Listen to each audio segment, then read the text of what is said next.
Hey guys, subscribe for daily content, and if you're shopping for gear, make sure you check out the description for the newest items at some of the very best online retailers. There's also links for some of the items that I personally recommend. Thanks!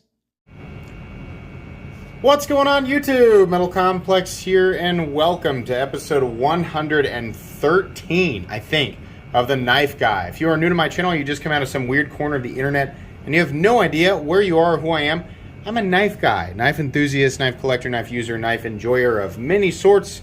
We are all assuming, right, if you're watching this video, we're all, knife guys, knife gals, in this super weird and crazy EDC and knife-related world. And we all go down our own unique paths, but oftentimes those paths intersect and we experience a lot of the same stuff. What I like to do is pick up knives that are either mine, some of my generous viewers, just flip them, give you guys something to watch and or listen to on this hopefully beautiful Sunday morning, evening, or afternoon. Hopefully they don't go in that order though. So what are we talking about today? When I did the video about, the mistakes that new people make getting into the knife world, I started thinking about the opposite end of that. The mistakes or the ironies, surrounding being the so-called veterans of the knife world, because none of us really are. Yeah, in my opinion, you never really get to be a veteran, right? Because you just keep exploring where you're comfortable, and you get to this point where you're like, this is what I like based on what I know. But the knife world is expanding so quickly around you that it is impossible to keep up or to be so well informed that you can effectively, properly inform the vast, the mass majority of people who are interested in knives, right? So if you really like my channel, that's great, but there's no way, if you just watch me and nobody else, you're screwed. Right? But I think you guys know that. There's no way to be a true, in the sense of the word veteran, right? The information that is available is ever expanding, and it's expanding faster than any one person or group of people even can keep up with.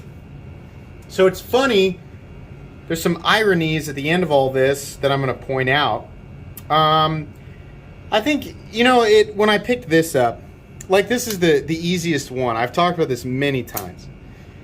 Obviously, right, this is not a practical thing. It's not, right? People who are getting into knives, maybe there was probably a point in my life where I thought, check this out. Got a blade right here, right? And you get, break it off in a tactical scenario. Well, guess what? Surprise, bruh. Another blade. There was a time where I can see myself making an argument like that, or whatever. I'm not saying, by the way, if you're into this stuff, it's fine. These cheapies, the ninja cheapies, that's fine. Whatever. Buy what makes you happy. But as time goes on, knife people stop being interested in cheapy stuff like this, and they start being interested in more practical stuff. What I noticed is, it's funny that, this is a budget knife. It's a really bad budget knife, but it's a budget knife. A lot of budget knives that get a lot of high praise are knives that take on an incredibly simple and utilitarian form. Case in point, 3 of the greatest budget knives of all time, in my opinion. The Civivi Vagabond, Badlands Vagabond, Ontario Rat 2, QSP Penguin. Amazing. Look how simplistic, straightforward, utilitarian. As you climb up from there, it seems I'm really specific about that. Budget knives, to be really good, must be easy to manipulate and have good materials for the money. I judge as tools, budget knives, harder, I think, than anything else, because as the price goes up, I expect more and less as the price goes up. How weird is that? What the heck are you talking about? So as the price goes up from the $40, $50, $60 range, I want more, but at the same time, and it's right about point of diminishing returns, the Ritter Hogue, right? G10 and M390. I want more, but not in the same sense, not necessarily in a utilitarian sense. I'm expecting elements that don't really have anything to do with utility, right? I mean, okay, so we're looking at, what are we looking at? We're looking at a Riot-made Chavez 229 titanium and M390. Obviously, titanium, premium material, right? M390, premium material. That grind, yeah, it's utilitarian. I mean, there's some utilitarian elements here. It's kind of angular and kind of, right? It's kind of chunky, blocky, heavy. It's got honestly, a reasonably thin edge. Most knives that are built like this don't, though. It's got this ridiculous pocket clip, but I make all these excuses for this thing. Why? Because I know that the territory that I'm in right there, like the buying market, they know that they're not getting $350 worth of pure utilitarian knife. They're getting a knife that'll cut and that'll last and that's durable, but they're also getting a lot of, they're getting a lot of condiments. Getting a lot of ketchup and mustard and relish, right? But that's okay, right? Because the people that, and I try to cater to the people looking to spend money in that market. Like when I'm reviewing a knife like this, I try not to review it from the perspective of just people who are looking to get dollar for dollar the most utility out of the knife. I review it from the perspective of as many different people as possible, and then at the end would say this isn't going to be for everybody, but for people looking for quality and premium materials and a little bit of spice and a little bit of zazz, yeah, this is right. It's almost as if these types of knives, the more expensive that they get, that I judge them less harshly than things that, like this is exactly what I expect for the money, right? It's funny, like something like the QSP Penguin, it could be 30, just like this, $30, exactly like this, and I flip it over and it had that clip, I'd be like, what the heck? Why would they do that? It's ruined. Because I view this as a straightforward utilitarian object because that's generally what I expect in the price range, right? I can't, I look at this and I'm like, this is ridiculous. This is a toy. Look at this. It's got this crazy bright coating on it. It's assisted. Blades come flying out of there. Gas station knife, right? But a $1,500 Rockstead that has a real shiny polish on it, and it's got a blue anodized titanium liner and this really flashy look, right? Now, there are other knives that I've had on this channel. Damascus, the full Damascus Tempest in Damasteel. I mean, obviously there is a huge difference between a Tempest, a full custom Brian Nadeau Tempest, and this bat cactus, right? Whatever this is. Huge difference, obviously, right? Country of origin, the type of, just manufacturing quality all the way around, the amount of human attention, the amount of design work that went into it, obviously, but it's funny, the exact same part of my brain, and I don't mean like I'm dancing around, I don't really know what I'm talking about. No, the exact same part of my brain that I was using when I was, let's be nice to myself and say 14. Let's pretend, wink wink, that 14 years old is when I stopped being into this stuff. Yeah, right? The exact same part of my brain that was instantly like, dude, that's why we come to the flea market, bro. So I got stuff like this. Exact same part of my brain. It's why I'm attracted to the full-time Damascus stuff. Now, not everybody is like, I'm not saying that the rainbow thing or the bright and colorful thing is the exact element that's applicable to everybody. Let's use tactical stuff, right? Oh man, Microtech and Cold Steel are ultra guilty of being the the premium production to ultra high-end premium production tactical brands that are acceptable, right? A lot of people who started off with the Smith & Wesson junk, right? Or the whatever, whatever. It's a knife that comes in a box and it says police or SWAT or, Team 217 Special Ops, right? Or whatever. I don't really know what I'm talking about. But I'm just saying it doesn't matter because that's the box art. And you open it up, and what is it? It's exactly what you'd expect. Tanto, serrated, seatbelt cutter. Maybe it's got some like multi-tool crap on it, right? It's got a gut hook or something that's got a glass breaker, right? Anyway, obviously this is a premium knife made for law enforcement or first responders, and you find out it's actually junk. It's actually being marketed like, well, people will buy this because people are super into this. But there's ultra premium stuff. So at some point we get to this point where it's like, yeah, this stuff is made better. It's that, like, here's the thing. Do I trust my Combat Troodon way more than some of that, really inexpensive and sometimes just knockoff junk? Well, yeah, it's made better. It's definitely going to last longer. But it's still the same part of your brain that enjoyed that stuff, right? You're just, now it's justified. Now you have the knowledge that stuff was not premium, right? So all that happened, I mean, we're negating a whole bunch of details here, but all that happened was you just kept searching around until you found, that'll work. That's premium, right? That's made with premium materials. And it's the tolerances and everything that everybody talks about. It's got the 204P, aircraft aluminum, tolerances, reputable company. Yeah, reputable company. And I love Microtech. Every company's got a little bit of history. But, that's what happened. It's just like how much. The justification is present. How much? Base price, what are these? $485? All right.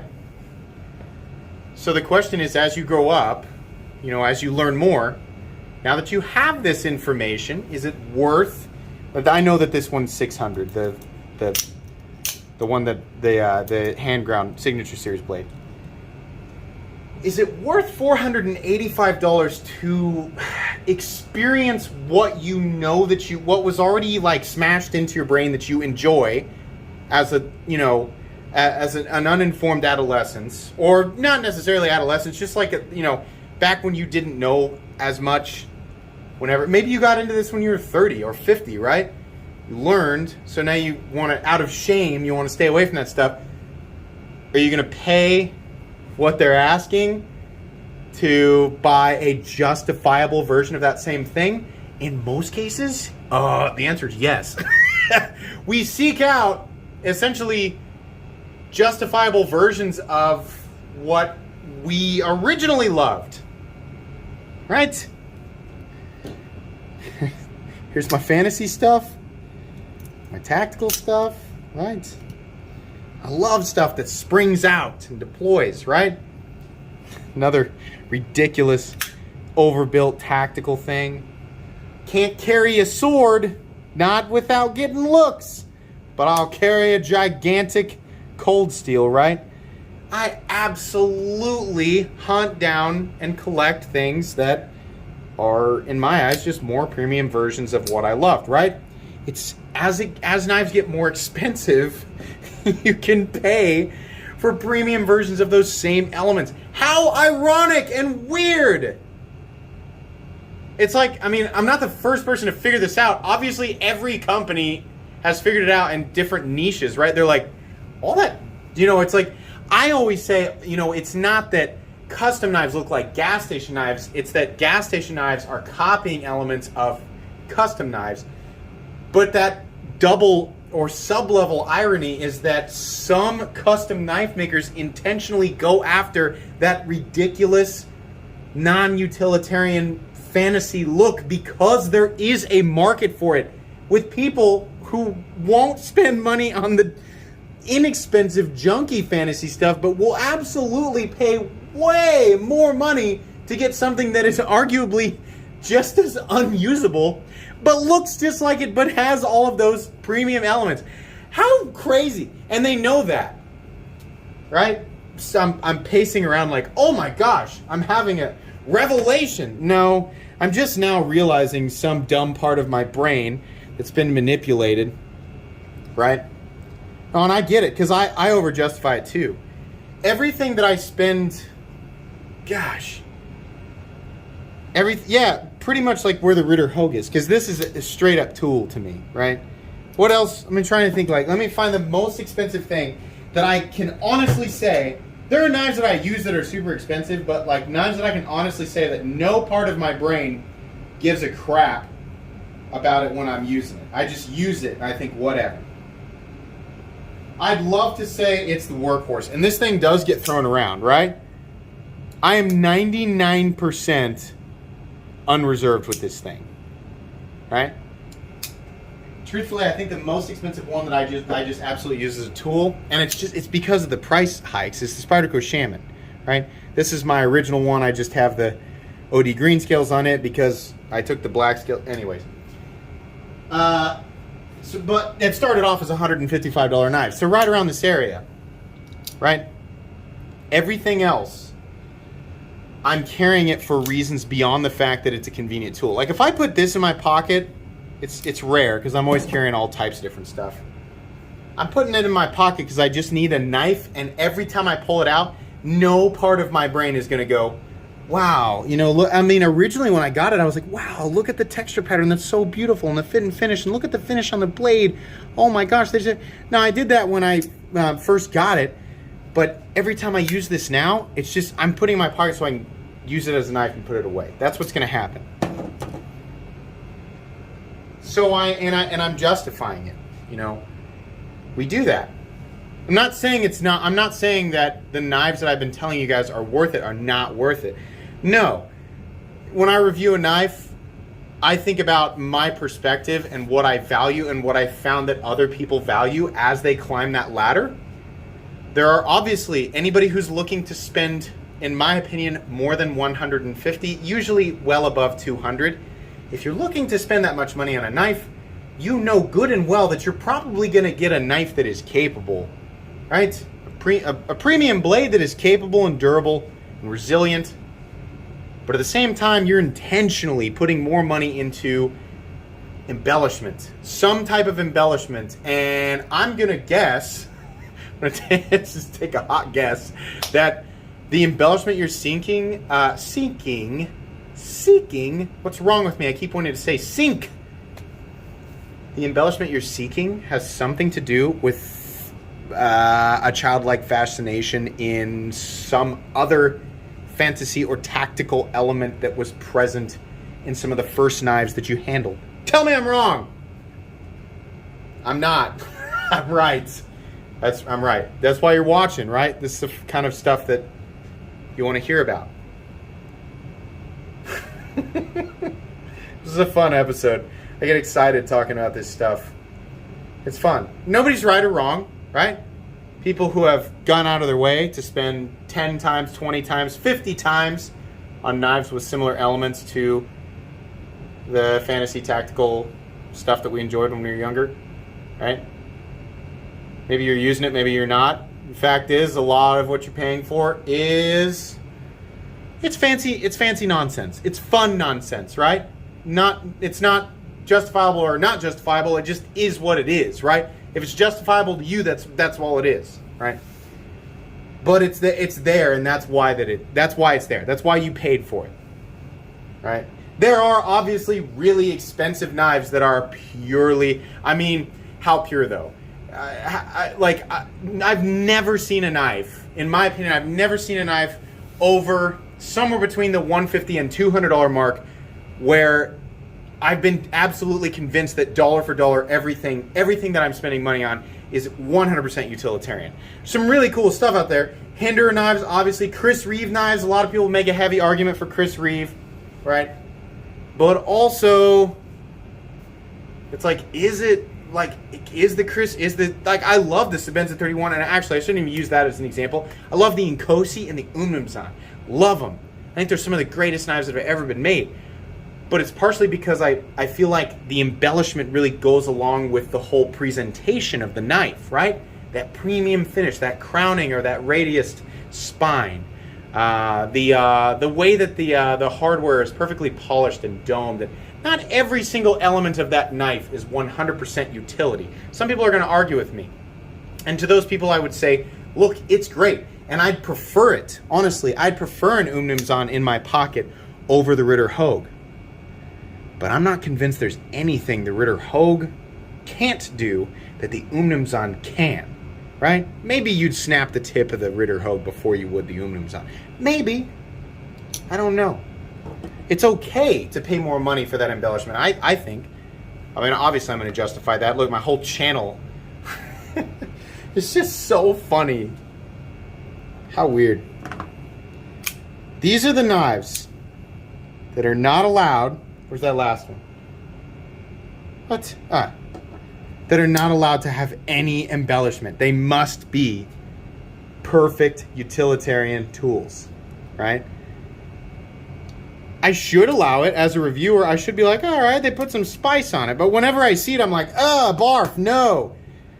Why are they trying to have fun? It's supposed to be serious, right? The most serious part of the knife world is the dollar for dollar utilitarian, the peak out of balance, or the most, what am I trying to say? The best ratios between everything, right?